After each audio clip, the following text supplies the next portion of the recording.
Welcome and hello to you from wherever you're joining us around the world right now. My name is Farai Mwakutuya and we bring you the season finale of the elections debate series only on ZFM Stereo, my station, your station, and this is with the proud support and sponsorship of the Election Resource Center.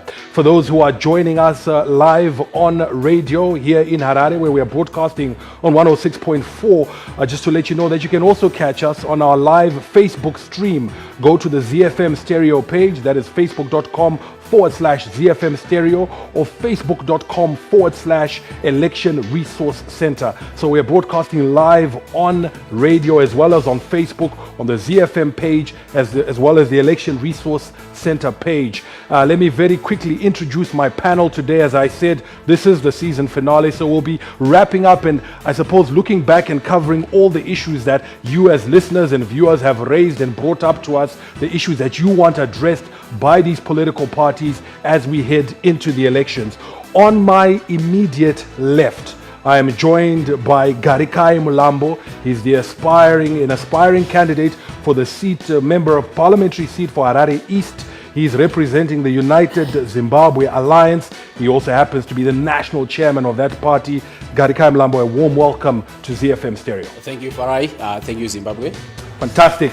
Alongside him is a member of the Politburo of the ruling party. He is the aspiring incumbent candidate for Nyanga South and is hoping to reclaim that seat. It is none other than Honorable Super Manduanzira. Great to have you on the station, sir. Farai Mwakutuya, thank you very much. It's such a pleasure to be on this program for the very, very first time since it was launched on ZFM, and most excited to be here with my colleagues, young people who have great ambitions and wishes for the country, who unfortunately we could not nurture into the Revolutionary Party, but most excited to be here representing myself and the ruling and winning ZANU PF. Fantastic. And last but by no means least, on my extreme left, Agency Gumbo is vying for the Hatcliffe constituency seat. He's an MP representing the opposition Citizens Coalition for Change. He also sits on that party's Legal Affairs Bureau. Agency Gumbo, great to have you on the show. Thank you very much for having us, and I look forward to having an interesting discourse for the benefit and interest of the nation.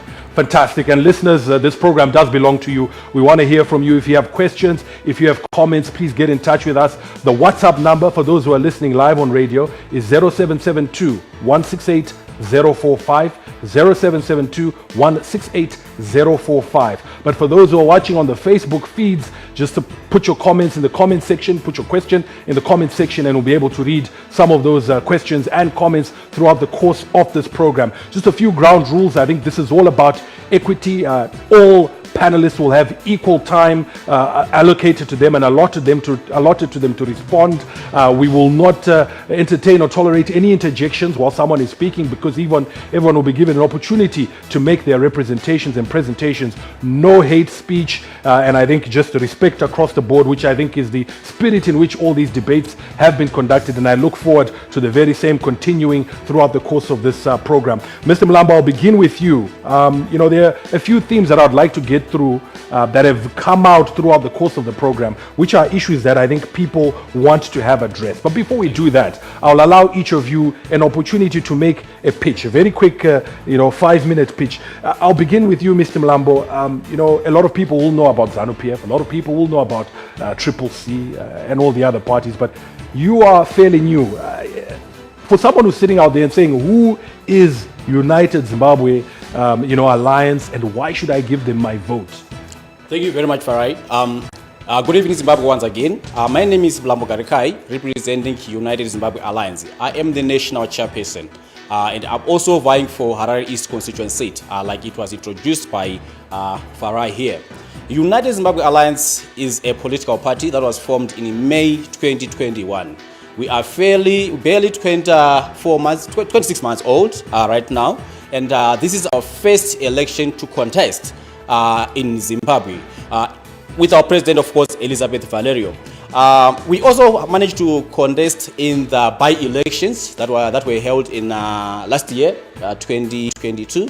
I was also representing Harare East constituents, and there were also other candidates from other constituents that were fielded for that by-elections. Now, coming to United Zimbabwe Alliance, We are a party of youthful think tanks that gathered initially for the purpose of having a think tank.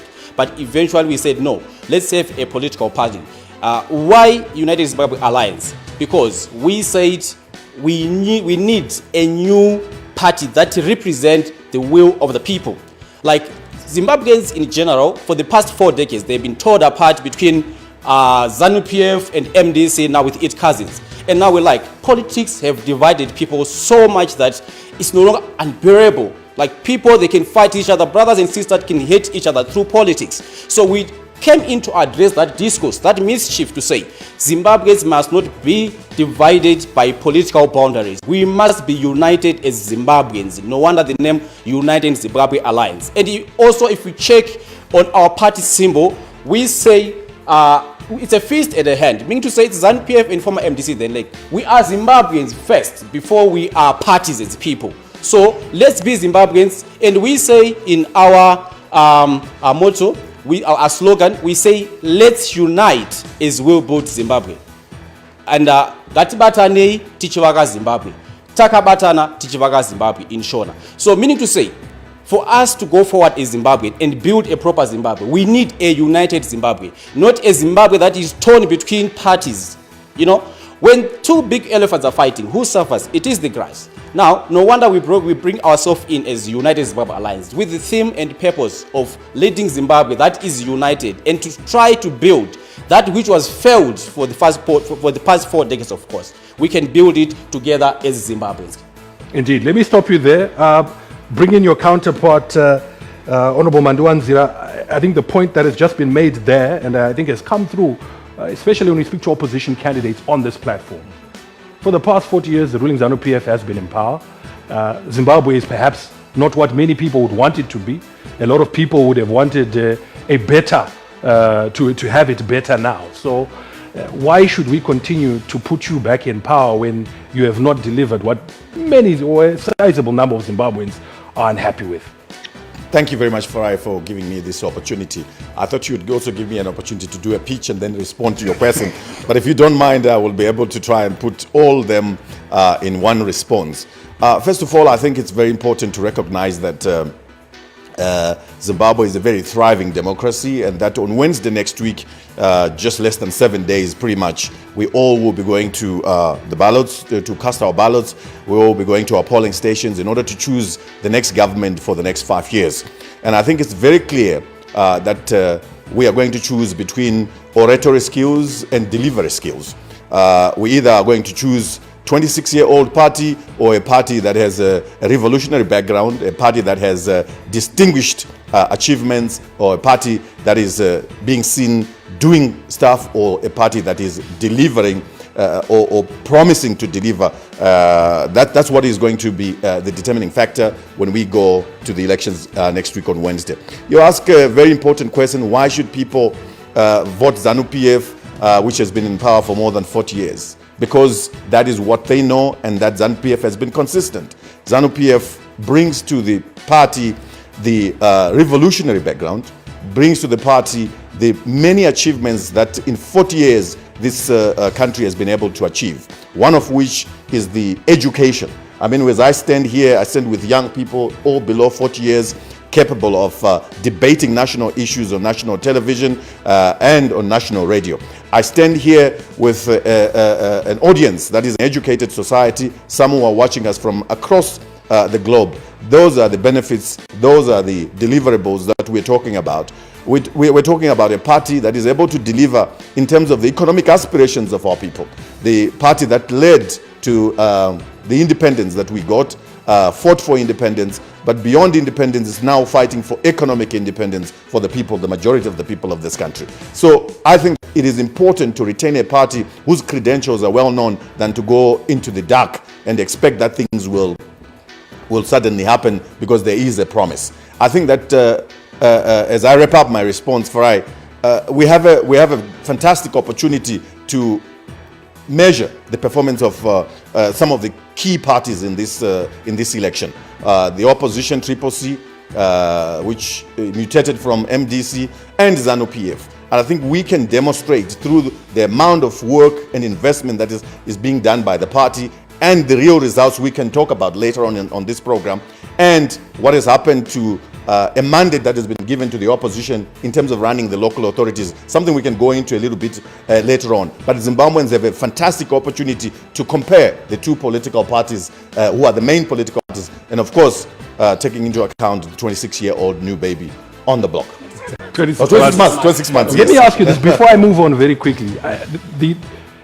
Often when you speak to people from the ruling party, the fallback is we talk about the revolutionary credentials, ushered in independence. The majority of people who are going to vote in this election are below the age of 18, who perhaps cannot relate with that. These are people who are looking to their futures, don't want to be told about the past. So how can you sell yourself to them if you persistently look back and say, Tista kaonza independence? We want to be told about the future.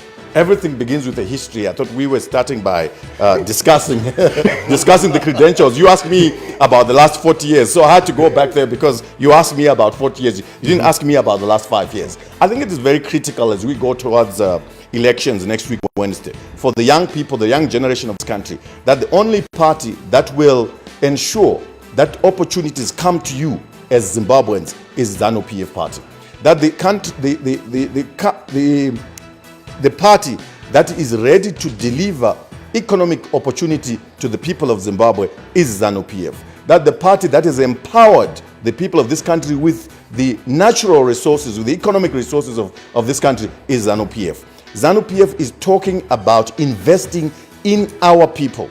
And this is why we are running in this campaign with the mantra, Nyika inovakwa nevenevayo.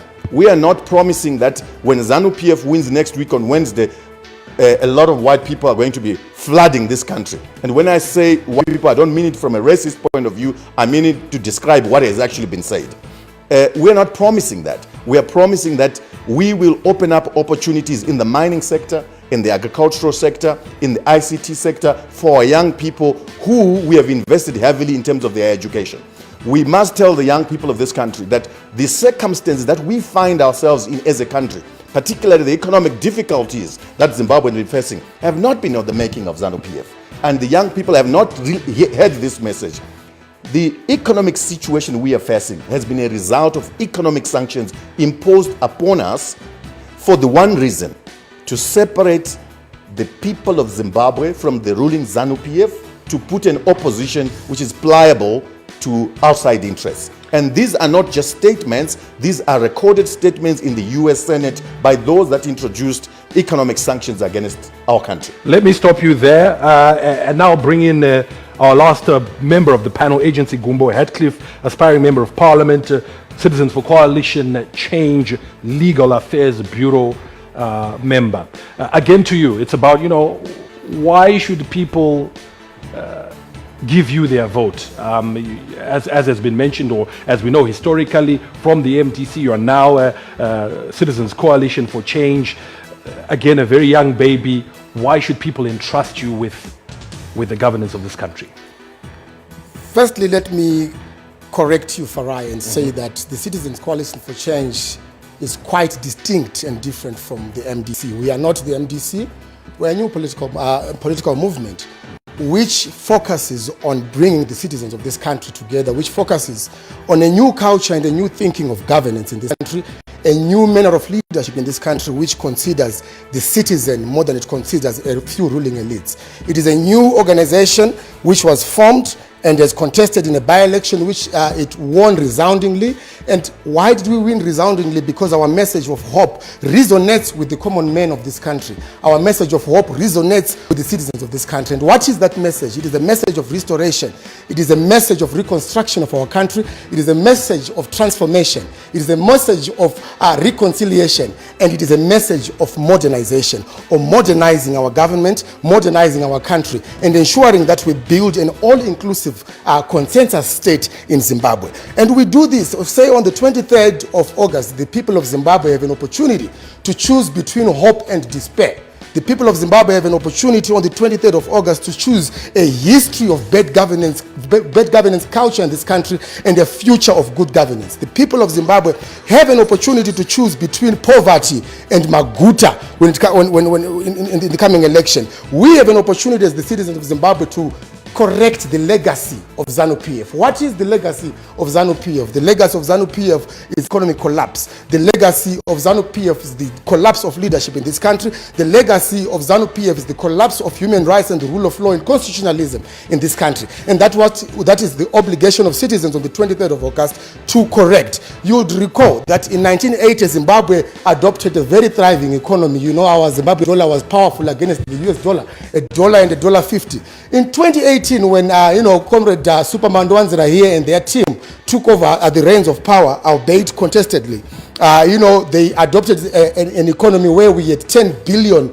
of our national external debt, and just in the past 5 years, that figure has ballooned. 2022, we had our national external debt at 18.73 billion United States dollars. That is a sign of economic collapse in this country. We have this government of ZANU-PF which took over the reins of power in 2018 when only about 49% of our population was living below the poverty datum line. We're living in abject poverty. And just today, we have over 7.7 billion Zimbabweans who are living just under the poverty datum line. This is the legacy of ZANU-PF. This is the legacy of ZANU-PF we wish to correct on the 23rd of August as the citizens of Zimbabwe. A legacy of corruption.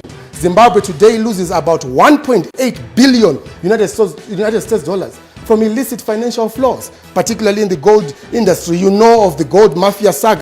We all heard of it. ZANU-PF disputes that this is happening. Why? Because they choose to harbor the criminals involved in the corruption which has destroyed this country. This is the legacy of ZANU-PF. Corruption in parastatals, corruption in government ministries. There is a lot of examples we can give. You know very well of the Delish Mangwayas of this country who are moving scot-free, albeit there had been an expose of their massive corruption. Today we are adopting, we have a government which presides over, beautifying airports and beautifying border posts. When hospitals down there in the rural areas do not have adequate equipment, do not have adequate medicines. Today, children are dying down there in Chimanimani, children are dying down there in Berengwa, whilst, during childbirth. Why? Because we do not have functional maternity wards in our hospitals. We are adopting, as the CCC government, we are adopting a government which has presided over serious economic decay in this country. And Zimbabweans have an opportunity on the 23rd of August to choose the hope of a new great Zimbabwe. To choose a Zimbabwe which is for everyone, a Zimbabwe which puts the citizen at the center. That is what Zimbabweans are going to choose on the 23rd of August. Great, Mr. Gumba, I will stop you there, and then, as I said, the issues you've raised, and it's a theme that has come through consistently, is issues to do with the economy. So I'll begin on that end. You've spoken about what you allege are the failures of the Zimbabwean government. What is the CCC's so what are your solutions? Because a lot of the time people say that the CCC or the opposition is based on pointing at the shortcomings of the ruling party but not proffering any tangible solutions. So what is your solution to the economic challenges facing this country? How will you address them? The first or the starting point for us is to restore confidence in our government, is to restore confidence in the leadership of the country. When leadership is bad, everything else becomes bad. When leadership is bad, there's no confidence in the economy. People do not want to invest in the economy. Why? Because they know the history of ZANU-PF, which is a history of patronage. They know the history of ZANU-PF, which is a history of corruption. So we will deal with the issue of corruption. We will deal with the issue of the financial losses that the government is incurring through the illicit financial flows in the gold industry, in the mining industry. Zimbabwe is rich and full of resources, but we are not realizing any economic benefit from that. Why? Because the certain individuals with links to the government or people within the government system itself seek to gather all resources to themselves and do not have any clear policies as to how our own resources can benefit the country. So we are going to deal with corruption. We are going to deal. How will you do that? We'll deal with the corruption, number one, by instituting policies which are sincere in terms of curbing and fighting corruption. We have the Zimbabwe Anti-Corruption Commission, and I've given you examples. I can drop names here which are in the public domain of individuals who have been fingered in corruption, individuals who have been singled out in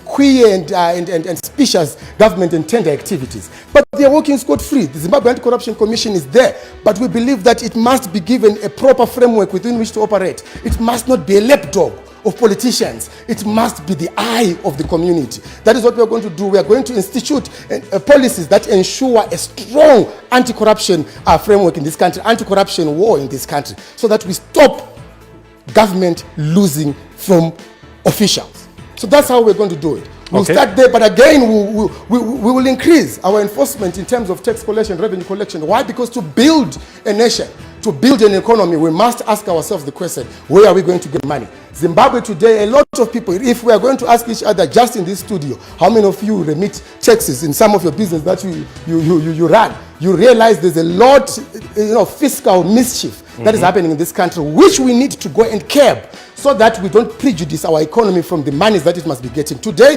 you hear of people who smuggle gold out of this country. When they smuggle gold out of this country, they externalize foreign receipts. How do they do that? They go with the gold to Dubai. They sell the gold in Dubai. They are all linked to the ZANU PF government, and we must correct that.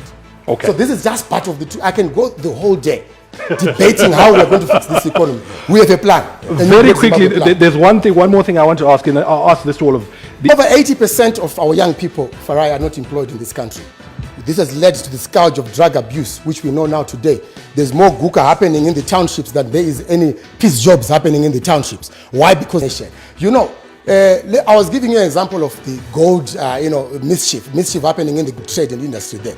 Today, if you say, for example, if our economy was worth about $3 million, and you go and you sell gold outside the country, and when you sell our gold outside the country, you get paid outside the country, and perhaps we were supposed to get maybe $1 million from the gold. We don't get it here because it's externalized. Who has been prejudiced? We have lost the money, we have lost the gold. As a result, our economy cannot create jobs. As a result, because if that $1 million had been injected back into the economy, that $1 million could have built a clinic, could have employed 15 nurses, and could have dealt with the issue of unemployment. So we must fix the fundamentals. We must fix the economic fundamentals. Fantastic. As we work our way backwards, Honorable Mandwanzira, and in all this, you'll be allowed to respond. I'll allow you to respond. Take our audiences very seriously and this discussion very seriously. I obviously don't want to put much emphasis to a lot of hullabaloo without any particular fact. The reason why we are here is to really be honest with the Zimbabweans. What is it that we are offering? I've listened to my brother Agency talk about, the usual that we hear at a rally. We're talking to intelligent Zimbabweans who went to school, who want to understand what it is that we are doing or what you will do. What I've just heard is the kind of debate which happens at university for SRC election. This is a national election that is very important. All the allegations that are made against ZANU PF are not serious. If we want to have a serious debate, I am saying the election next Wednesday is to compare what is it that the opposition has done in the local authorities where Zimbabweans have given them the mandate to run. What has been the service delivery? Forget about what agency is saying that we are going to do this and do that. They were given an opportunity over the last 5 years plus to showcase their capacity in leadership in local authorities. But what have we been able to get? Uncollected garbage, corruption of the highest order, by the way. We've been inundated with diseases. We have had cholera, we have typhoid. There's no water being delivered to the houses of people in Zimbabwe. That isn't the work of a party that is capable of running this country. The reality is that we have an opposition that is completely a disaster should they get any near power. In fact, the people in local authorities now understand they made a big blunder by voting CCC, the MDC, and other opposition parties into the local authorities. Mr. Chamisa, Mr. Agency, and those of his party would have had a fantastic opportunity if they were standing in this debate to say we are better than ZANU PF because we are not corrupt, if you assume ZANU PF is corrupt. But more than half the local authority councillors in Harare are in trouble in courts because of corruption. Land deals. There is nothing to show that if these guys are given the country to run, they will do better than we have done. If you look at the investment that has come into Harare, given all the years they've been given opportunity to run Harare, for instance, is the widespread availability of land to sell second-hand cars. Look at who's promoting the industry of selling second-hand cars. It's some of the leadership of CCC. They're the one who are owning these second-hand dealerships in town. That can be a party that is ready to take this country forward. I would have expected free advice that the opposition would stand here and say, given our last 5 years in government, what we have been able to do as an opposition is to go and mobilize from our friends abroad resources that allow us to collect garbage, resources that allow us to create a grid that's independent of the national power grid to power Harare, that we have been able to deliver fiber optic to every household. I mean, their leader is a former ICT minister. It is a simple thing to deliver fiber optic to every household. If we have pipes delivering water to every house. These guys are incompetent. They are not capable of running an economy. Juxtaposed to ZANU PF. He accuses us of not having done anything. This economy is on a growth trajectory that is not doubted. World Bank figures tell you our economy, our GDP has grown more than 100%. To just demonstrate very simple things. If you went into the supermarket 5 years ago to buy groceries, less than 40% of the goods you found on the shelves were goods brought in from outside the country. Today you go into the supermarkets, more than 80% of the goods on the shelves are goods that are produced by Zimbabweans. What does that mean? It means we have created employment. It means we are creating wealth. Our farmers are getting money into their pockets. That is what this government is doing. We have grown mining sector from $4 billion to now $12 billion in 5 years. These are numbers that cannot be challenged. I know you want to ask your question, but I want to respond to the whole issue of gold mafia. It is ZANU PF that speaks every day, kuti pass in sanctions, that we must remove the sanctions. ZANU PF government does not want to trade in the black market, whether it's gold or any other mineral. We are at the forefront of saying, remove economic sanctions so that we can trade freely. The whole thing of sanctions is that it forces people to do things under the table. And we only in ZANU PF are the ones who say remove those sanctions because we don't want to do business under the table. When you allow business to be done under the table, there will be those unscrupulous who take advantage. So this whole gold mafia that you're talking about is as a result of economic sanctions, which we are saying remove those economic sanctions. But according to the leader of the opposition, only if he wins will he call Biden to say, can you now remove those sanctions? So the reality of the matter is that only ZANU PF wants an economy which is run openly, which is transparent by the removal of economic sanctions. But let me ask you this, Comrade Manuanzira. There have been conditions and there have been negotiations towards the removal of the sanctions. So, as I understand it, this is the roadmap to removal of sanctions. Why not do those things? The reality is that the sanctions are not a United Nations sanctions. Therefore, they are illegal sanctions. We cannot allow an individual country to determine the direction of any country by it telling us you must do this for us to remove economic sanctions. Go back to the land reform and 2000 for us to remove the economic sanctions. It can't be done by an individual country. It has to be done by the United Nations. We have no United Nations economic sanctions against us. We have sanctions by the United States. We have sanctions by the European Union. Why do you not have sanctions by Africans? Why do you not have sanctions by South Americans, by Asians? Do they not want the same things? It's because we have reclaimed our resources and that we have demonstrated that we can run an economy, we can run our country even under those sanctions and do great things for our country. And gold has been one of our major achievements because the gold production has climbed from about 15 tons to now nearly 40 tons per year.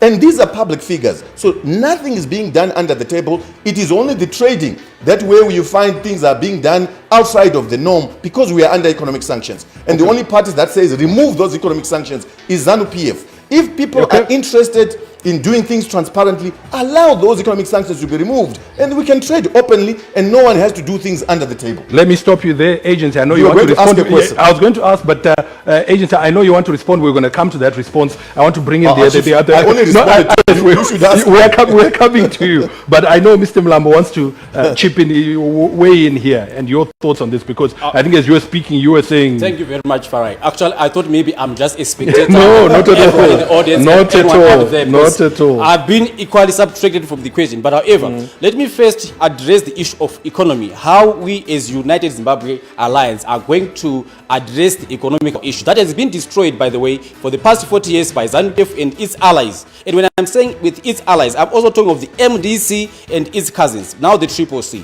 They tell you they are new, but they are all the same old people that we know. They tell you they are the new dispensation, but we know they are not. They are the same people who were the old. We know they are saying the CCC, but we know they are the same people that have been with the MDC and that have been part of the GNU from 2009. Now, let me talk about the economic address that we are talking about. As the United Zimbabwe Alliance, we are saying we have to be accountable first. As a party, we must be accountable to the people that have voted us into power. Remember, this is a social contract we need to respect. That is constitutional, mandated by the Constitution of Zimbabwe. We have to be accountable. Number one is the rule of law. The rule of law has to apply equally to everyone. By the way, we are talking of 4 pillars that are going to address the economic issue of our country. Number 1 is accountability. Number 2 is advancement. Number 3 is dignity. And number 4, we are talking of stability. And on accountability, we are talking of the rule of law. We are going to address that every citizen, regardless of your status, whether you are Mr. Superman or Wazira, if you have broken the law, you have to be accountable. Right? We have to address the issue of corruption. Right? ZAC is there. Come on, guys. They can address our issues. They can have the powers to prosecute and not only waiting for prosecutors to prosecute their cases. We are talking of truth and reconciliations. This is accountability, guys. We have been battered. We have been fought against each other. They've parties for a long time, and we are saying it's time for the truth and the reconciliation, the proper reconciliation to start, right, and address the issues as Zimbabweans. Let's first come together. Let's hold our hands. Let's move forward to start building our country, right. I will go to advancement.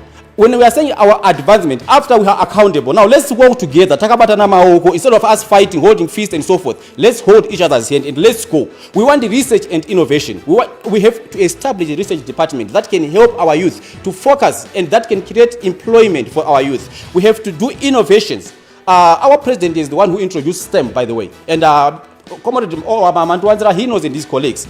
She came with the STEM, science, technology, engineering and mathematics. And we want to advance that at national level. From whether Urukudo Tito Urukupi, you have to have accessible information on research and innovation. We talk of the land. The land issue is very, very, very important. Listen here. When we talk about land issue, it needs to be addressed. We need to do a land audit. There is so many land that is lying idle. And some of it being passed out to Chinese and so forth. No, I'm not against that. It's okay. But we have to do a land audit. The land must produce. And we must empower our citizens. Honorable is a beneficiary of mechanization schemes. But we go to the rural people, we say, Cherama Komba 19, and they are using mechanization. Come on, we are going to old stone age. Can't we move forward as Zimbabweans? This is what we desire. We are young, right? We can't go back to the old system of timber ufe. Let's have mechanization. Let's have innovation. And through this innovation, that's how we are going to address those things, right? We have to have equitable land distribution. People must have title deeds for their land, not just to say you've got a 99-year lease. It's not bankable, right? We have to be prepared to have equitable land distribution. Then dignity. How many times, guys, have you heard of our own citizens? Right now, they are going to Zambia, they are going to South Africa to access medical care. Go to Paranyato right there. They've got no proper, basic medicine for people who are going to the hospitals. And people are dying. Our hospitals are becoming death traps. They jump the border to Limpopo and they're everywhere on social media. Where are you coming from? I'm coming from Zimbabwe. Why are you here? I'm seeking medication. But why can't you get proper medication in your own country? Come on, this is the dignity that we are talking about. We must have dignity as Zimbabweans. Let's address the issue of dignity as Zimbabweans. Our community, we must have proper access to opportunities. Pre-1980 or after 1980, every location, I always say this, there are recreational facilities. What have happened to them? The MDC and ZANU-PF, they've destroyed them, leading our youth to drugs. Can that work for our generation? Not even a single day. And that's why the youth are reaching to drugs. But for us to address those fundamentals, let's go to our communities. Let's address those things at community level, community halls and so forth. And look, scouting of footballer players' talent and so forth happens at community level. Amavugu, for example, has got a high number of athletes, a high number of musicians. I think every area in Harare or outside Harare, if they can have accessible and equal opportunities to present their talent, that can create employment. Not just say vanarom toriro varama drugs, then they just go there and sing danzo vachimba zvinyazi. That cannot be sustainable in the long term. So what we desire is to have sustainable economical advancement of our country. Then we talk of stability. We have to stabilize our currency. We have to stabilize our local government. We have to stabilize our transport system. We cannot talk of a government right now, 43 years later. There is a plan to put a railway line from Harare to Chitungwiza, but we have not even achieved that. And they say, come on, vote for me again, and you are going to do that. Have you invested your vote wisely, or you are just selling your vote for 2 minutes gains? I think it's time Zimbabwe we think and not to be persuaded by sweet words or sweet nothings or these freebies to say, I'm going to vote for them again. 5 years is not a joke. 5 years is a long term, and we need proper transport, we need proper transport connection, we need proper infrastructure to enable our economy to run. And when I'm saying accountable, advancement, dignity, and stability, all this is achievable for a proper functioning economy. And it is possible, it is achievable under the United Zimbabwe Alliance. Thank you so much, Mr. Mlambo. I want to come back to your agency. I know you wanted to respond. Let me allow you to respond to the specific issues, because I think that is an issue that would love to hear response. Local government, you were given, as has been said, this is an opportunity that was given. Do you have anything to show for it? In reality, if we're to really look at this objectively, do you think that the opposition has done justice to the people who voted for them into local authorities? Well, in 3 minutes. Thank you. To start with, I want to say to my brother here, Superman Dwanzira, that propaganda will not save his party in this election. And people of old used to say that those who live in glass houses must not throw stones. He speaks of corruption in local authorities, and that he is here, who in his tenure as the Minister of ICT, he presided over scandals at the ministry. He presided over scandals which are now in the public domain, and I'm not making allegations which are not in the public domain. He even then got released of his duties at that time. This is the culture of ZANU-PF governance. This is the culture of ZANU-PF government. Corruption exists in ZANU-PF and does not exist in the local authorities. The corruption he makes reference to. We've seen councillors that have been arrested. We've seen land that has been sold without following due process. Well, Chinese loans that have not been accounted for. Sure. Morton Jeffries still to be fixed after receiving $120 million let's allow Mr. Gumbo used to buy vehicles. Let's allow Mr. Gumbo to respond. How about the $5 million at net one with the reward Kangai issue? There's a law. There's a law. So ZANU-PF cannot is the headmaster of corruption in this country. It cannot lecture the people of Zimbabwe, particularly its officials, cannot lecture the people of Zimbabwe or lie to the people of Zimbabwe about corruption in local authorities. We know very well, and that's why, as the CCC, our vision for a new great Zimbabwe is such that we will restore the issue of the executive mayors. We will restore true devolution, put in place legal frameworks and policies that ensure true devolution in this country. Why? Because we want to ensure that our local authorities are well funded. We want to ensure that we have localized budgets which will allow for the development of our communities. Right now, you know very well of the issues, the tussle between Jacob Mafume and the Minister of Local Government. We know of it, it's in the public domain. You know what was happening with the Pomona deal. You know very well what is happening even with the Zinara monies. You know very well how the central government has incapacitated our local authorities. Hence, we are proposing to the people of Zimbabwe that voters into office will ensure that there's devolution of funds, will ensure that our budget is devolved to communities to cater for the specific demands and requirements of our separate communities. ZANU-PF seeks to hide behind the CCC local bodies, seeks to hide behind CCC councillors. Who are the ministers who are running this country? Who are the ministers who are running this country for the past 43 years? Who has been at the helm of power? They talk of themselves as the new dispensation. We say they're a new desperation. Why? Because they seek to hoodwink the people of Zimbabwe to say we are not the ones who were in power since 1980, when we know very well it is the culture and nature of ZANU-PF that has thrown this economy into disarray. Let me ask you this again, Mr. Gumbo. Yes. There were some figures that were mentioned by Honorable Mandiwanzira, and he's saying you can't argue with numbers. So we have seen mining sector grow. We have seen bumper harvest in wheat, maize, tobacco. We have seen infrastructure being built. Are you saying that these things are worth nothing, or perhaps you're saying we'll actually do better than this?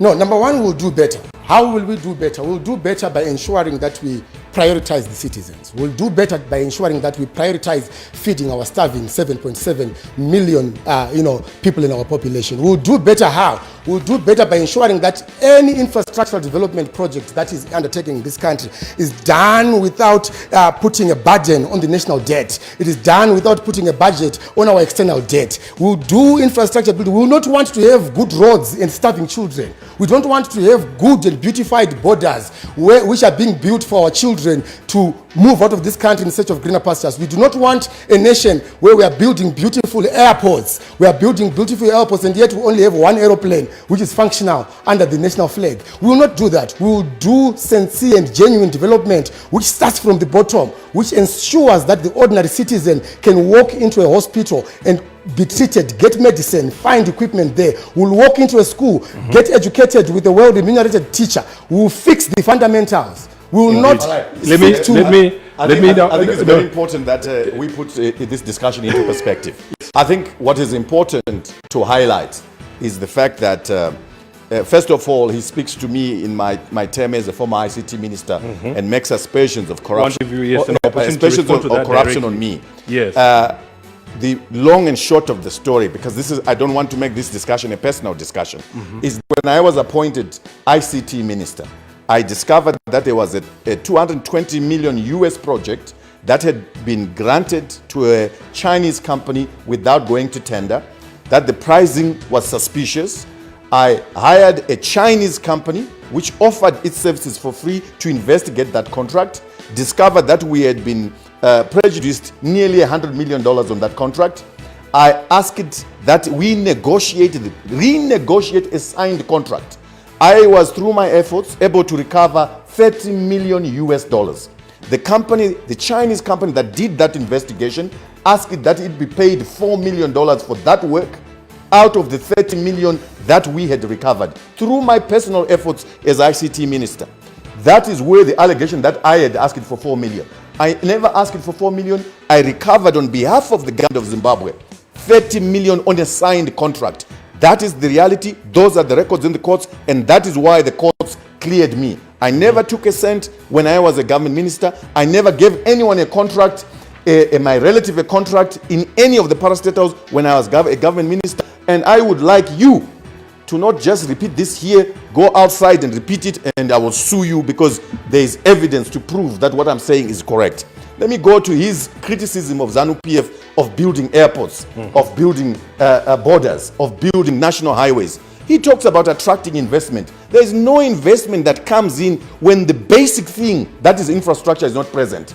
President Mnangagwa and the new dispensation are laying the foundation for attracting investors. His leader talks about, I'm going to call Biden and attract investors. Investors don't come on a phone call. They come on the basis of opportunity and infrastructure to execute that opportunity. And that is what this government has been able to do. And we can prove it. They talk about we are going to attract investment. No, we are already attracting investment. We have $500 million that has just come outside at Acadia, just outside Harare in lithium. We are coming from Manicaland this afternoon. We had a big rally by the president in Manicaland. And one of the things that the people of Manicaland are thanking the president for is the lithium investment in Buhera. $1 billion US of investment that has gone in there. That will generate a minimum of $2 billion US every year in Buhera, in a rural area. We have lithium projects that are going on in Matabeleland South. We have lithium projects going on in Mutoko. These are opportunities and projects that are being pushed by the new government. And it's happening. It's people are seeing that it is actually happening. Roads are being fixed. It's actually happening. How many Zimbabweans are traveling to South Africa every day? Tell those Zimbabweans that you don't appreciate those roads being nice. Tell Zimbabweans who are buying, exporting product to South Africa, and tell them the efficiency that has been brought about at Beitbridge Porter Post is not important. It clearly shows these guys are not ready to run a country. They don't understand the important things that are basic in running a country. He makes a lot of allegations that the government has forced projects on them, and the truth of the matter is that the CCC, MDC, and all its surrogates have failed the local authorities. They have not produced any result. They say they have a leadership that care. I have seen on WhatsApp a video that circulates where Chamisa says he has been in Europe, he has been to this country and this country, locking the opportunities for this country, causing more sanctions. A caring leader says, I've been there to tell them that the government that you've been working with is not correct. Give me the resources. I go and showcase what I can do in Harare, and the people can see that we are capable leaders. But they are so selfish. No capacity to run a country. They have capacity probably to just run families, their own families. If they cared, angadai akaenda kune dzimwe nyika ikoko achinoti ndiri kukumbira support for the local authorities where the people have given me a mandate. Nothing. There is no borehole that they've sunk in Harare. We talk about clinics, we talk about no medication and no this, no that. Tell me, go and show me the council clinics in Bulawayo, the council clinics in Harare, where you are demonstrating that you are capable of running a country, that you are capable of just running a local authority. There is absolutely nothing to show for it. So the reality of the matter is this. On Wednesday next week, Zimbabweans have an opportunity to re-vote as a party that is delivering, not oratory skills. To just come on a program or go on a platform and just kutaura nyambo against the president and say nasty things about ZANU-PF is not what is going to win you hearts. People want food on the table, and that's what President Mnangagwa is working towards. People want jobs. That's what we are working towards. President Mnangagwa is maximizing the resources of this country to make sure that we get the best as a country. He banned the export of raw minerals that have not been processed. What does that do? It creates a huge opportunity for the country. It means that Zimbabweans who are smart can now go to the banks, seek money to import machinery to process manganese, to process lithium, to process granite, to process silica, and export and make money for themselves. This country is full of opportunity, and the only man who is making that opportunity realizable by the local people is President Emmerson Mnangagwa. We are not talking as a party. We are not talking of expecting other people to come and build this country. We are saying Zimbabweans will do it themselves. We are not going to rallies and expect the Americans to fund the Americans to come and put money in our country. No, we are saying Zimbabweans must be given opportunity to invest in their own country. What they lack are resources, and we must create those resources to make sure that the Zimbabweans who have been educated fantastically by ZANU-PF over the last 40 plus years must find opportunity in their country. Zimbabweans who have been exposed in the diaspora must come back and get those opportunities. This is why President Emmerson Mnangagwa, each time he's in a foreign country, is looking for Zimbabweans to say, guys, what can we do for you to invest in your country? That is leadership. Are those opportunities available to all and sundry, or those who are politically connected, or those who are in the ruling party? I would like to tell you, and this is very simple. Every Zimbabwean can go into the provincial mining director in their province to register a claim for a mining claim. Even paparazi pako kana pamushapenga kwawanikwa gold, auende kuhurumende kunokumbira kuda kupega, you go and peg. People know where the granite is. The people who are discovering lithium are the people who are living in those rural areas. Nobody has stopped them to say you cannot import chigayo chamatombo kuti ugaye matombo umeke ugadzire concentrate for export. We have this view which has been perpetrated by the opposition to think that opportunity is only available for those connected to ZANU-PF. I know many people who run big businesses who despise ZANU-PF, but they are still given an opportunity by the government. I know many people who don't like ZANU-PF who are farming and they were given land under the land reform program.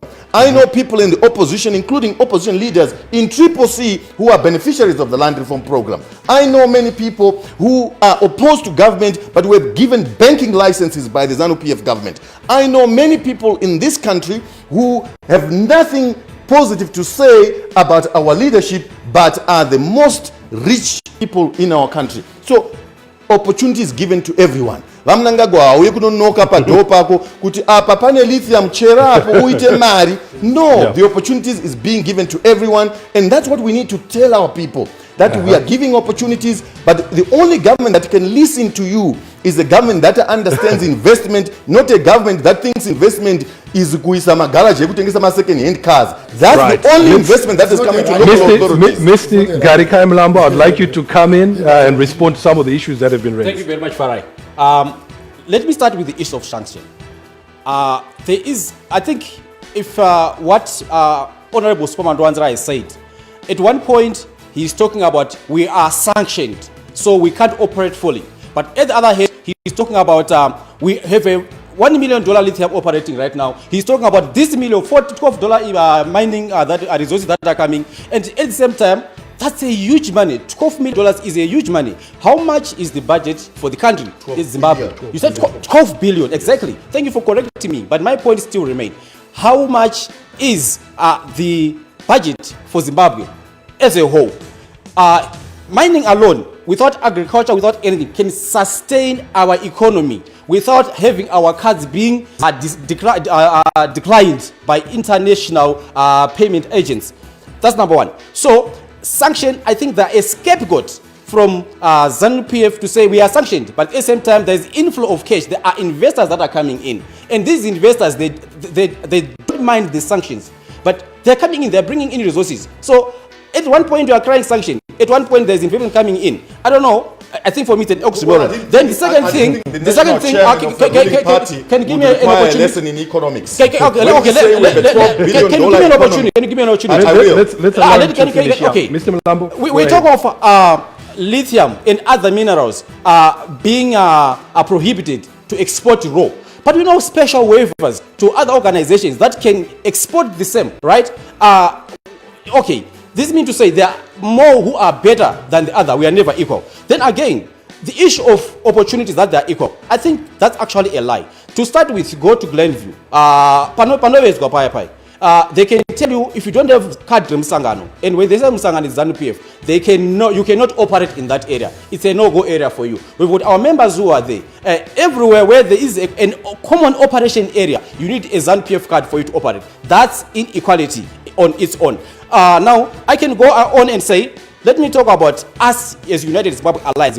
How we are going to address this. I can talk about equal opportunity for everyone, regardless of your degree or of whether you are white, you are black, you are educated, but wherever you can operate in your own area, we have to encourage that. Whether you are affiliated to United Zimbabwe Alliance or not, you have to operate. That's equal opportunity. We desire a country with a security sector that protects its people, not a security sector that victimizes its people. This is very important for a functional economy. We desire to see our country being considered an equitable contributor to the GDP of its neighbors, for example, SADC. Right now, I think we are becoming a case of a poor cousin. Every time a Zimbabwean does something, it has to be a headline that a Zimbabwean was caught stealing, a Zimbabwean was caught this. Again, this is a euphoria that has been created for the past 40 years, and people are going everywhere in search of economy, but we need that recognition in the international and in the regional borders that Zimbabweans, they contribute from inside their countries, either by exporting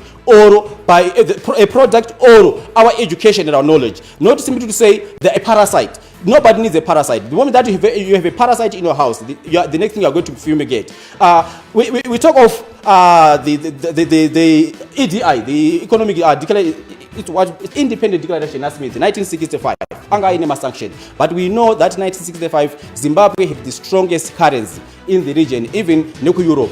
$1 they go Zimbabwe. Ranga equal to how many pounds in England? We all know that. I think you can Google it. It's public information. So for us as United Zimbabwe Alliance, we desire to see a functional economy, and we are tired of hearing problems. We want a functional economy where you can freely go to any other country without you being asked for a reason. And are you going to come back to Zimbabwe or not? This is what we desire. We want to have our industries function. Look, we have railway lines that are connecting every industry. Right here in Harare and right there in Bulawayo, the economic hub of our industries. Those are railway lines, they are abandoned. Most of these industry areas, out of my tax shop, some are beer halls, out of my church. Look, we have to have a working economy through our industries. Industrialization is the way to go. If we have industries operating in Africa, in Zimbabwe, we will not be a net importer. We are importing. We are importing toothpicks. But you have not done it. It is my time. Already doing that. It is not doing that. It is not doing that. Why is it not doing that? Which industry is operating right now? We are importing toothpicks from China. Don't we have enough trees to do toothpicks? Let me start making toothpicks. You must invest as a Zimbabwean. The investment. I'm giving him one more. He's got 1 more minute left. Okay. We'll let him finish. Thank you very much. So we are saying let's have industries opening. Why are we not operating enough as our industries? It is simply because the economic environment is not enabling Today you are having $1 in your account. Then tomorrow it's no longer $1. It's a donkey. We have pension that has been eroded. How many times? 2 times in a cycle of 10 years. And how many, honestly, an investor in his common mind and in common sense can bring his investment to say, I want to invest in this industry, even though we have so many opportunities. They cannot do that because the policy instability that we have is actually affecting the mindset of investment in our country. So we need to increase confidence in the international and the regional spheres of our countries and relations, so that if we build those relations, investment can come. They can come from internal, they can come from outside. We also need the FDI, right? They are required, and these are a result of confidence in the country, confidence in the people, confidence in the government. So that if this comes, our interests can start operating again. We cannot become a net importer from South Africa. Yeah. This is super impossible. We cannot have groceries from South Africa. We used to have Unilever and so forth. They used to produce locally. Why can we not do that? Why companies are moving their head office away from Zimbabwe? It's because of the toxic environment that does not appreciate investment. The point was made earlier. The point was made earlier, Mr. Mlambo, though, that supermarket shelves reflect that most products are now produced locally. However, I would like to move on the discussion. Let me very quickly. I just need to make a very important announcement. Our live radio broadcast is going to end at 8:30, and we'll continue our normal programming on ZFM stereo, but the Facebook live stream continues until 9 p.m. So if you are listening on radio but want to continue to follow this debate and this discussion, please us on the live stream, facebook.com/ZFM stereo, facebook.com/Election Resource Center. The discussion will continue. I want to move on the discussion and talk about, because a lot has been said, and this is just to now look at the positions in terms of foreign policy, how we'll engage with the international community, given the dynamics that are happening in the geopolitical space. A lot of the time, Mr. Agency Gumbo, your party is associated with the West, with America, and to be doing the bidding of the West. And what would be your foreign policy if you were to come into power? How would you engage with the Russias, the Chinas of this world, the BRICS, for instance? Well, first of all, maybe let me deal with something that just transpired in this debate earlier on. Mr. Superman Dwanzira here makes a threat of suing me. He clearly doesn't know me. He clearly doesn't appreciate the ferocity with which I can defend myself in all the issues that I raise here today. We will not be coward. You see, we want to end this culture where public officials refuse to account to the public when questions are raised because they perhaps have a fatter pocket and they can hire the best lawyers. You can hire the best lawyers, Ms. Mandwanzira, to sue me for speaking about corruption. But what I will have is the will and the force of the people behind me with the facts. So I need you. I'll be waiting for you to sue. Without facts. I will be waiting for you to sue, and then we can deal with you at that level, because we have our facts. All right. We have our facts there in public domain, and you as a public official must account to the people of Zimbabwe. Indeed. Otherwise, you will be punished by the people of Nyanga. Well, okay, but nonetheless, so you are making an allegation. We can just move on the discussion to I'm waiting the question. For the papers. Yes, the but question anyway, let's move yes. forward. Yes. I want to say to the people of Zimbabwe that, the rhetoric about sanctions is a tired rhetoric. The active ingredient in this whole sanctions saga is ZANU-PF. If ZANU-PF is acknowledging that sanctions are what has derailed its capacity to progress this country forward, then the people of Zimbabwe must remove ZANU-PF. Why? Because when you hear us say that, sanctions shall be removed when we get into power, it's because we are cognizant of the factors which have given rise to this, to this foreign policy attitude by the Americas, by the EU, so on and so forth. So when the ZANU-PF government is out of the way, sanctions are out of the way. Why? Because bad governance is out of the way. Violation of human rights is out of the way. Why? There's a restoration of the rule of law in this country. There's reconciliation and true forgiveness in this country over the ghosts of yesteryear. So sanctions will be gone with ZANU-PF gone. So we cannot continue to have the same rhetoric since Mugabe days. We are not going to allow for that. We are not going to allow for that. And when you ask questions about what about us being labeled puppets, so on and so forth, it's ZANU-PF rhetoric, which again is tired. This is rhetoric which emanated from Robert Gabriel Mugabe when he took his salvo against Britain, when he took his salvo against the Americas. This is Robert Mugabe's rhetoric when he also sought to please his own puppeteers. So we are not puppets of the West. We are puppets of the citizens of Zimbabwe. We are puppets of the ordinary men and ordinary women who's down there in Chendambuya, down there in Dotito, down there in Uzimbamaraba. We are their puppets. Why? Because we arise from the people.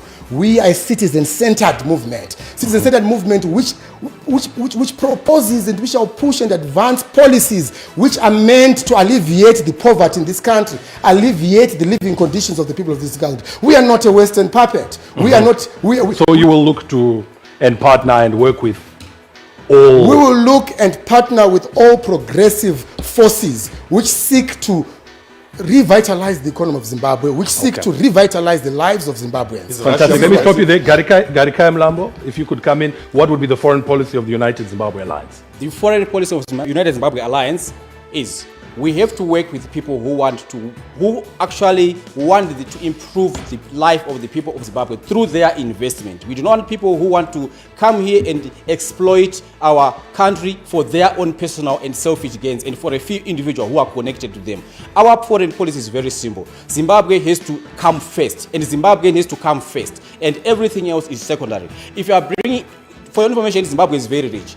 We've got minerals, we've got everything, we've got the land. And if Zimbabweans are given the opportunity to work, they can be very much successful in our own country. And whoever is coming has to partner the Zimbabweans for the Zimbabwean agenda. We do not want a situation whereby, for example, in mining, we have got toxic mining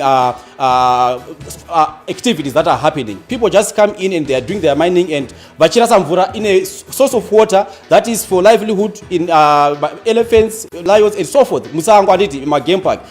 That's toxic. We don't want that. We want people who come in and say, let's work, let's partner, let's respect your environment, let's respect your people, let's bring in the money. And the money has to be in Zimbabwe, not to be based anywhere else. So we are willing and we are government that is progressive to work with everyone that benefits the people of Zimbabwe first. And we are very selfish and very stingy to people who want to benefit only at the expense of Zimbabweans. We don't want Zimbabweans to feel like they are foreigners in their own country. We don't want Zimbabweans to work under hard and rigorous conditions that were the pre-Smith era or even worse. So we need Zimbabweans to have partners that respect them in their own backyard, not to exploit them.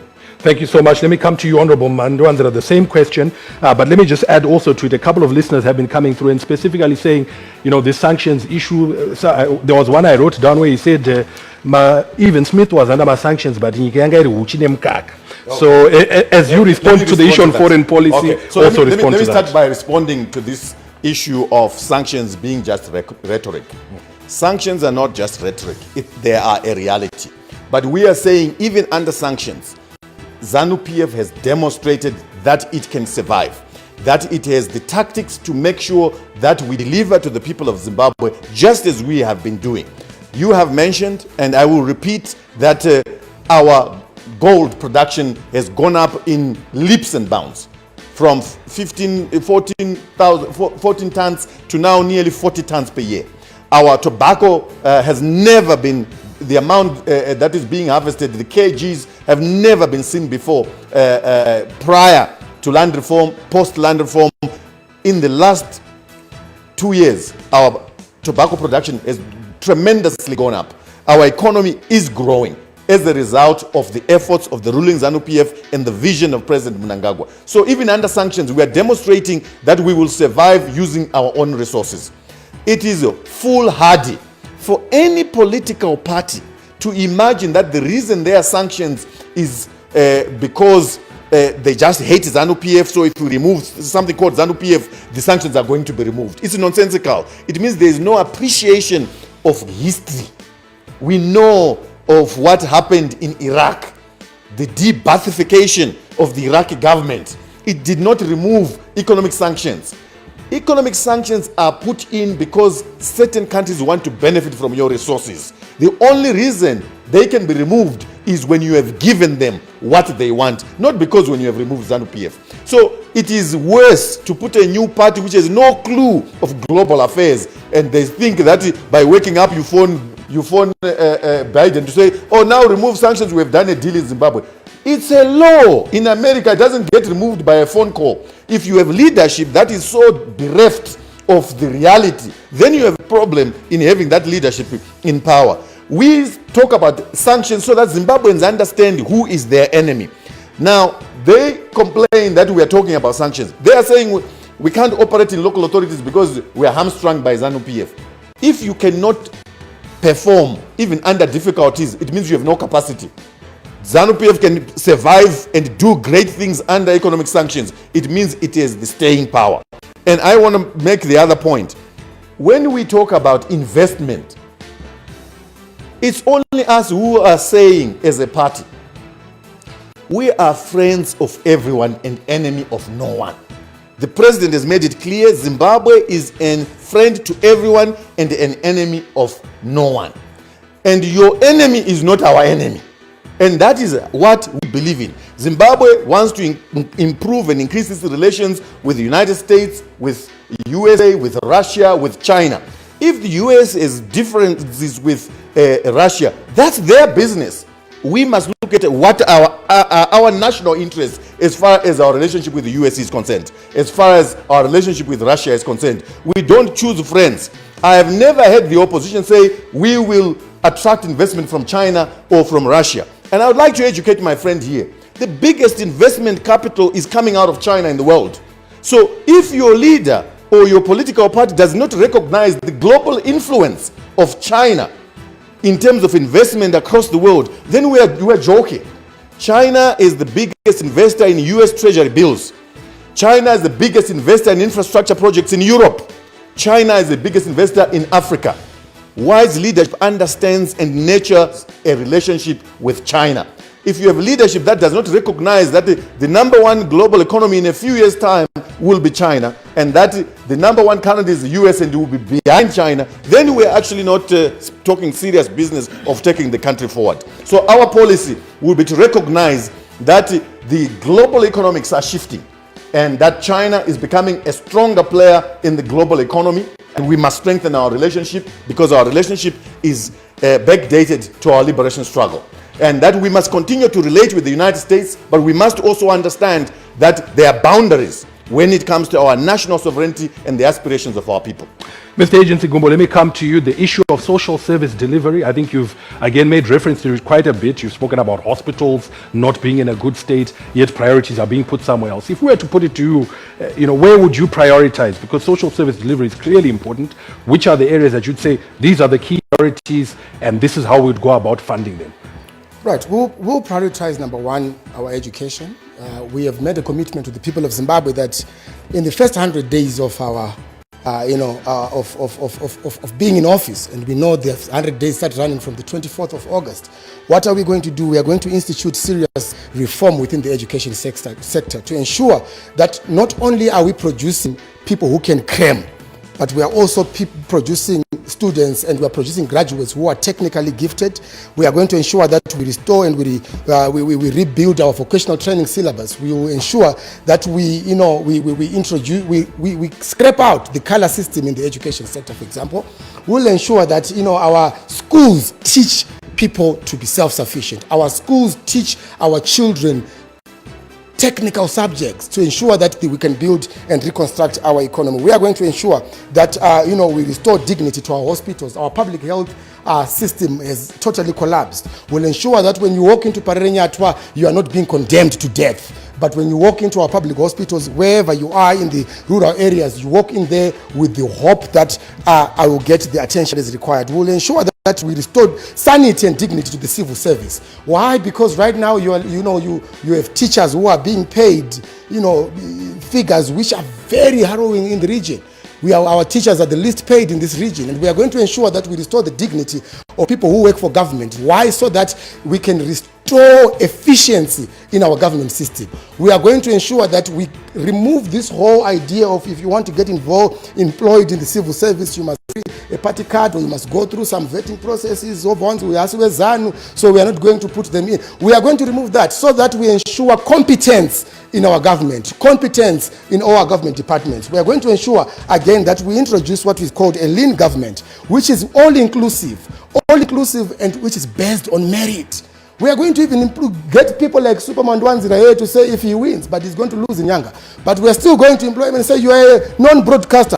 What can you assist us with ZBC? We are going to bring them in. Why? Because we want a Zimbabwe for everyone. A Zimbabwe that benefits everyone. So this is our vision, a vision of a new great Zimbabwe. This is our vision, a vision of a Zimbabwe that is for all and by all.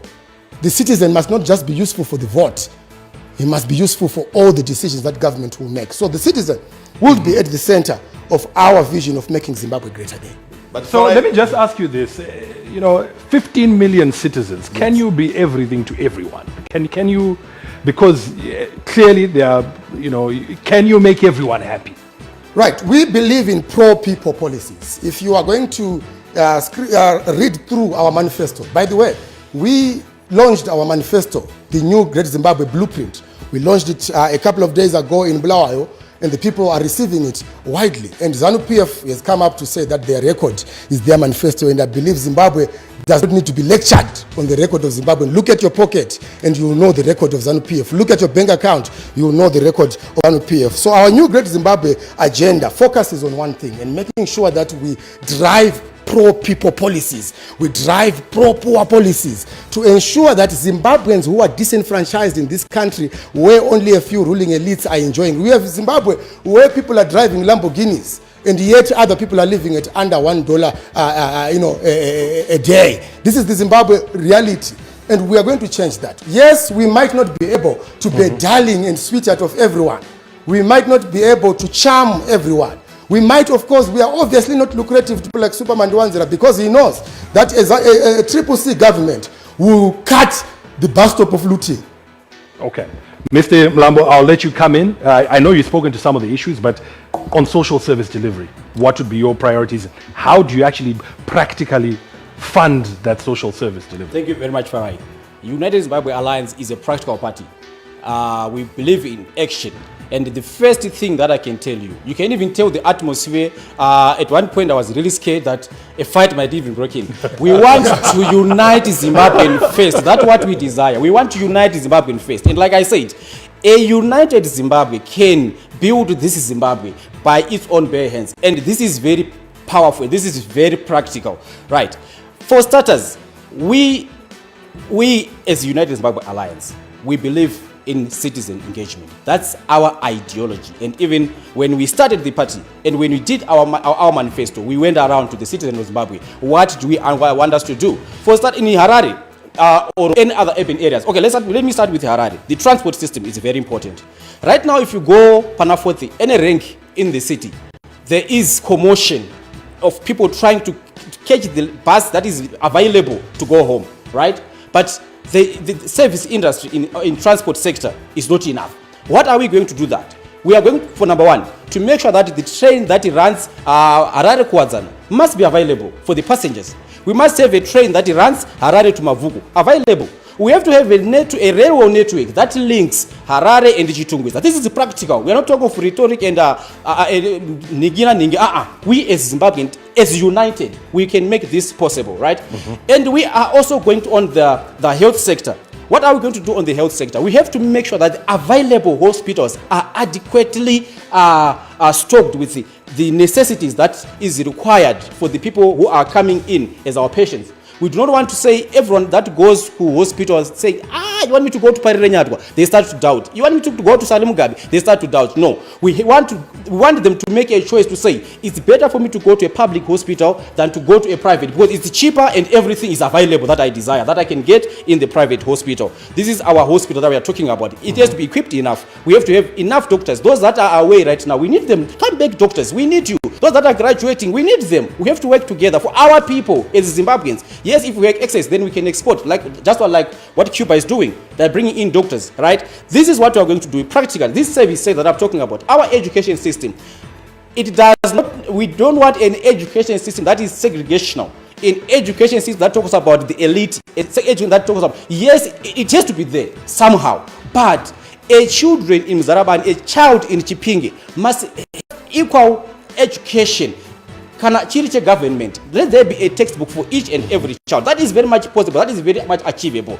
That one, we can improve our education, and it is actually on a fair ground than to say this child can have a textbook because they are in Harare, and this child does not have because let there be equality, equal opportunities on that service that I'm talking about. In our service sector, in terms of our securities, let's say everyone, look, these guys, we must appreciate them, right? They are our pillars of security, and when we see them, we must not be scared of them. We are their friends because they are protecting us. I must feel safe in the hands of a police officer because they are there to protect us, right? But the moment that I see a police officer knocking on my car, I feel like, let's say, for example, and I see someone knocking on my car, can I have a talk? I can be very much scared. But is that what we want? No, it's not Zimbabwe that we want. We desire Zimbabwe that comes and addresses real issues, not the rhetoric.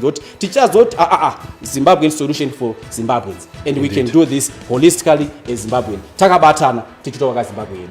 Honorable Manduanza, I want to bring you in to answer that very same question, but I want to add to it the point that was made by Mr. Mlambo, transport.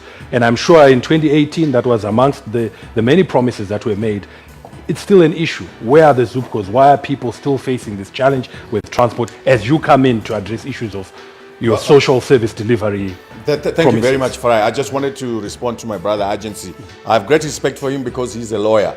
And obviously when he speaks about issues that have been before the courts, I expect him to be factual. I expect him to tell the truth, to give, especially on a public debate like this, to give the real truth. So that's what I meant by him to say, don't say things that can end up attracting a lawsuit, because the things that he was saying are not correct as far as my reputation is concerned. And I've said it before. I've never stolen any cent from government. If anyone has evidence, please take it to the police.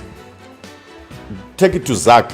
I have no record of getting any money from a government contract, from anywhere, including that you mentioned about reward Kangai. So I need to make it that very clear. No, but it's all out there. Yeah, but what is out there? We can have that debate another day. Gentlemen, We can bring more allegations. There are court records Because which you you can must rely on. answer to the people of Zimbabwe. Bring the allegations. You can I will answer respond to all the We allegations. can bring more allegations. Let's move. I said bring them. If we are giving You are a opportunity lawyer. now, we can give them now. I said bring the I allegations. can make the allegations now, the telesale scandal. Mr. You can bring that allegations There's now. no scandal. Mr. Agency Scandal will be Bumbo, multimedia company. Mr. Agency You can Bumbo, bring that There's allegation no now. such Gentlemen, You got if kicked I out can, of the ministry. if I can, Because of this scandal. gentlemen, It's not over. scandals. Mr. Agency, as Okay, let me now go to your question. We don't want corruption. Clearly, I just need to say this to Zimbabweans.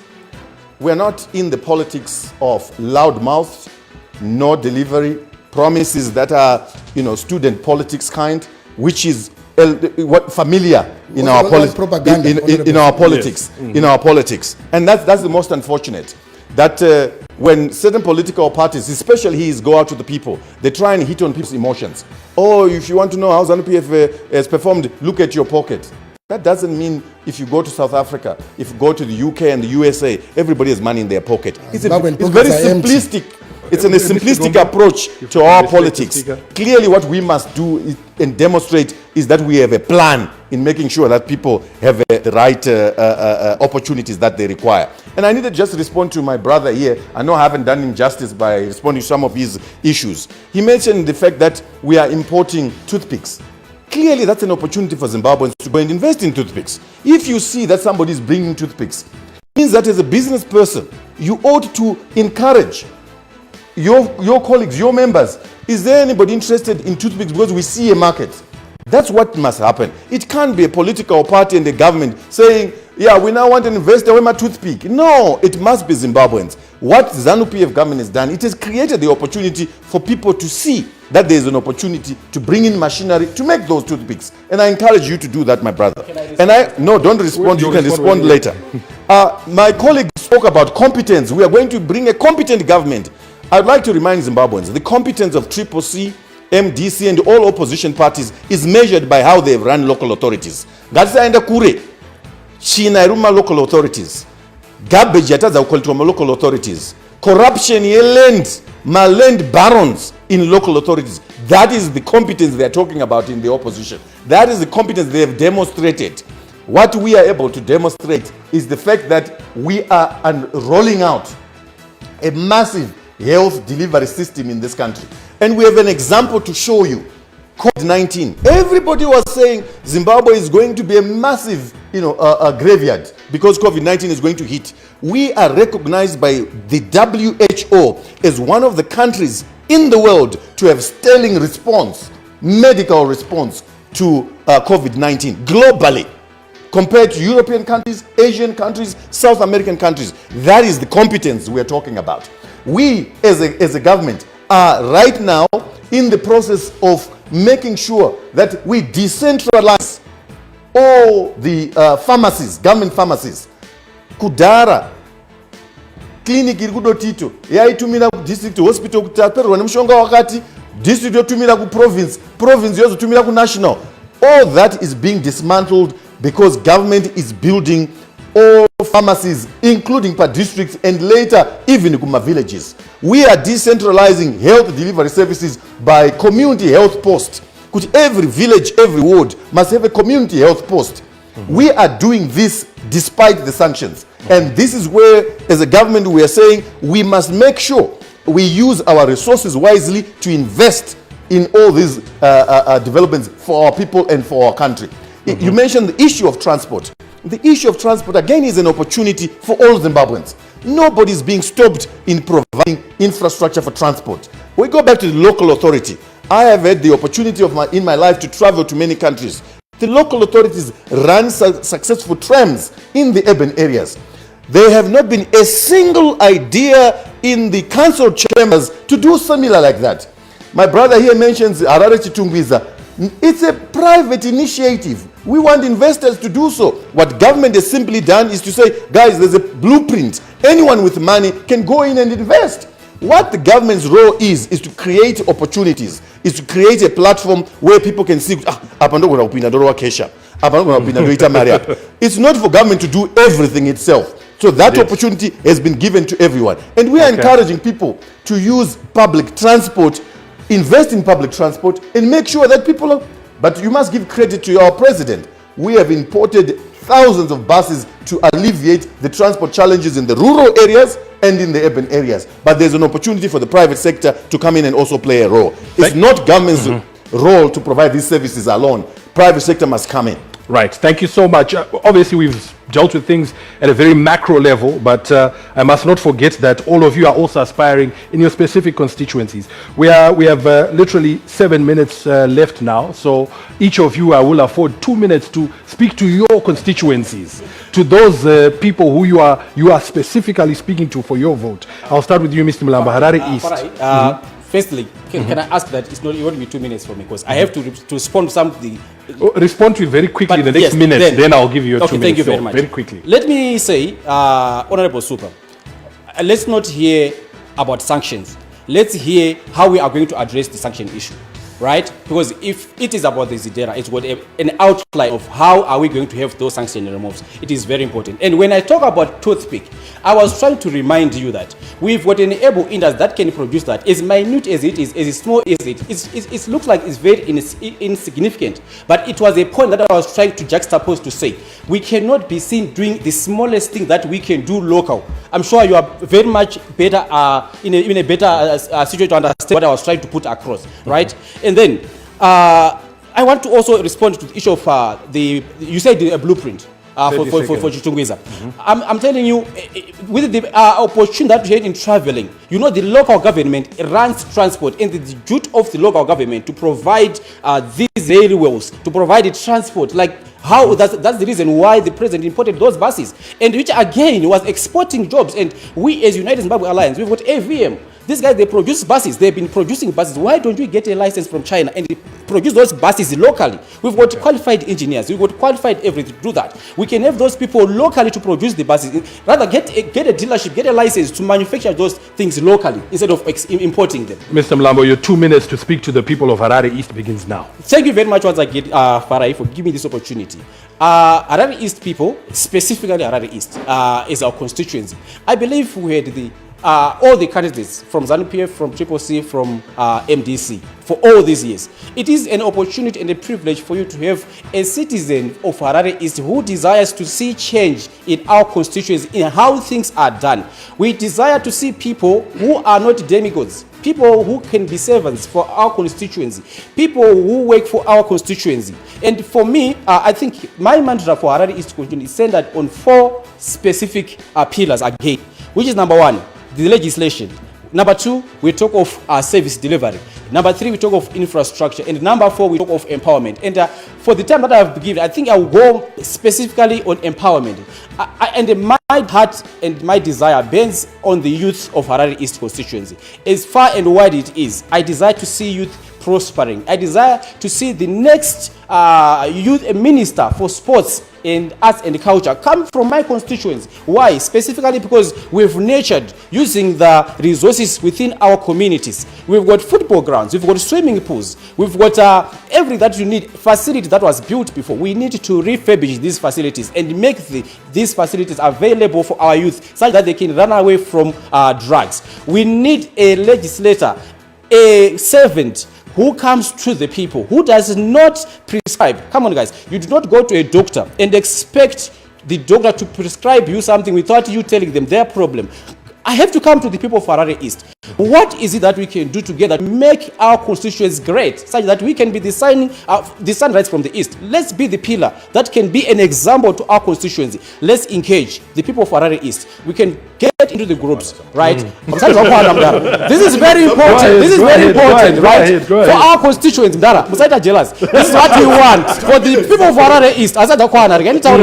We want a new change, not the same rhetoric. We cannot continue recycling people. I don't know for how long has he been an MP. We also need the people to have new mind in their constitution, not to regurgitate and recycle. Fantastic. We are done of the old. We want the new. We are capable and we can deliver that we want for the people. Honorable Mandiwanzira, to the people of Nyanga South.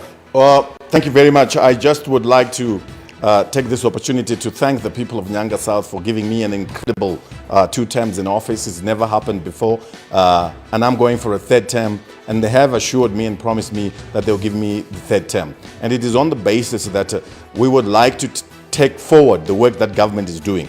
We've seen His Excellency the President spearhead rural industrialization, wild fruits now being produced in factories to make wines, to make all sorts of other products, tomato plant in Mutoko. And I'm saying to the people of Nyanga, my mandate before has been focused on improving communications. We did. Making sure that we build clinics. We did. Making sure that we improve agriculture by allowing irrigation, water pipes, and making the roads, and a whole lot of other things that I promised and I delivered on, and others are work in progress. And the next 5 years, I've asked the people of Nyanga to give me their mandate, because I believe that the resources of Nyanga must now be converted to creating employment for the local people of Nyanga. I believe that the resources of Nyanga must be exploited by the people in Nyanga, manufactured, value-added in Nyanga, in order to improve the economy of the people of Nyanga. I believe that the timber that's available in Nyanga must now come out of Nyanga as furniture.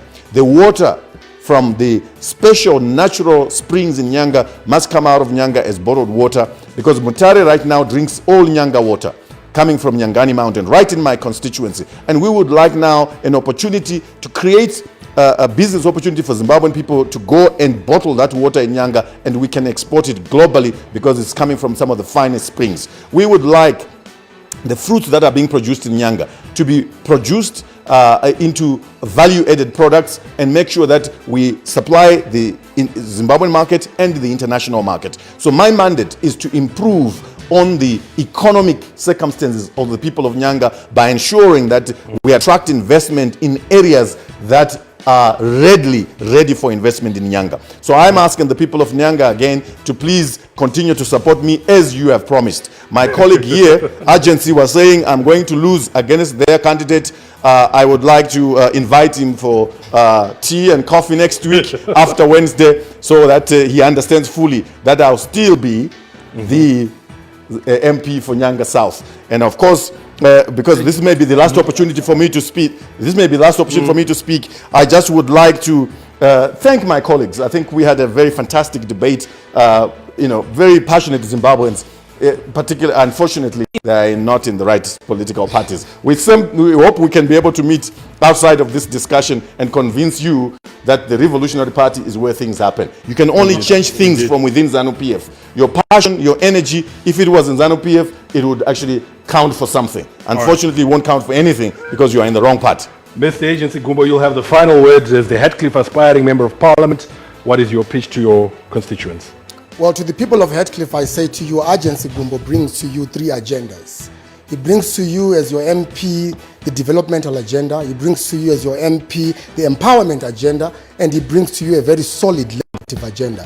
When we go to Parliament, one major thing I'm going to do, because my constituency, it consists of suburbs which have your middle to upper class people and even upper class people, and also your low income earners and so on and so forth. It has a suburb, Mount Pleasant, Greystone Park, Helensville, and also a high density suburb which is Heathcliff, hence the name Heathcliff constituency. So the people of Heathcliff constituency, I will say, I will utilize my expertise, I will utilize my experience to do resource advocacy to ensure that we bring development to our community.